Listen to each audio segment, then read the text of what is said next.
So when it comes to being intentional, a lot of times we focus on just being intentional at work. I mentioned in an earlier video that we can also learn to be intentional at home. When I talked about work, making sure I go to work early so I could close early and go home and spend time with my kids. Let's talk about two aspects of this. Um, Being intentional at home and then being intentional with your leisure. So when it comes to being intentional at home, the same principle applies. If you look at your home setting, you have unique strengths, right? And you want to focus on doing things that lean into your strengths. So it's not so much activities based on roles, it's activities based on strengths. So if you're the person that really loves tidying up, keeping the environment nice and clean, then let that be your contribution in the home. You're leaning into that. You want to schedule time with your loved ones. Quality and quantity matters. So quality in terms of when you are spending time, your attention is with them. One of the things I find quite interesting these days is people spend time with their loved ones and they're scrolling on their phone. If you're spending time, spend time, right? Give them your 100% of your attention. Now, it may require adjusting your work schedule. I explained what I did with mine, but I guarantee you that it's worth it, especially if you have kids and the younger kids, because the memories you create with them when they're way younger will last a lifetime. Like kids don't forget, right? And when you're spending that time, do things with them that they enjoy. It may not necessarily be stuff that you like, but it is when you do stuff they enjoy, you're showing that you have an interest. And it's also a good way for you to learn new things as well.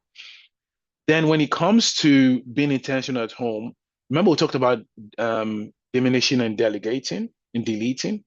So what are the activities that you can delegate in the house?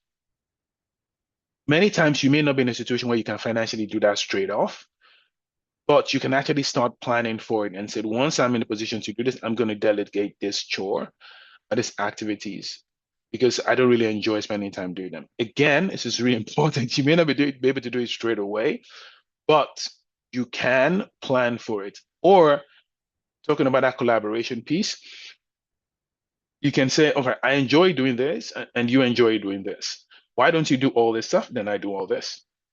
It's one way to be intentional at home. Then the other piece is being intentional when it comes to your leisure, your relaxation time.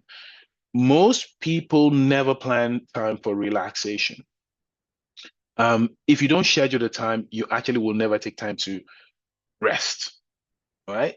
Rest helps you to recuperate. A lot of times, the ideas that you have that can really make you have experience big shifts come when you're detached from your normal work and you're just kind of doing the regular things you do to just relax. Um, Most people spend too much time watching TV. Again, if that's kind of how you relax, I enjoy watching TV. I watch TV with intentionality. So whenever I watch television, I'm actually watching to learn. Either I'm watching and I'm learning a new language, I'm learning a new culture, or I'm learning about a business sector. It's maybe a drama, it may be a movie, but I'm intentional about, okay, this movie I'm watching it because I'm going to learn how this works in this space. It could be art, it could be the culinary industry. Like there's something specific I want to learn. It's one of the reasons I really love K-dramas because it's more like edutainment. There is the drama itself, but then there is that piece where they model it around a specific industry and you can learn and see how modalities in that industry works. So if you're intentional in that way, then watching TV, I guess, is okay. But normally most people spend way too much time watching TV or they just spend so much time scrolling on their phones because it's easy and cheap. There are other activities that bring more fulfillment. Reading is one, exercising is one. You can intentionally choose your leisurely pursuits. And you can test different things, right? Test things and then decide, okay, I'm going to spend 5 hours, 10 hours a week just doing this. Exercise is one. It's not a curse word.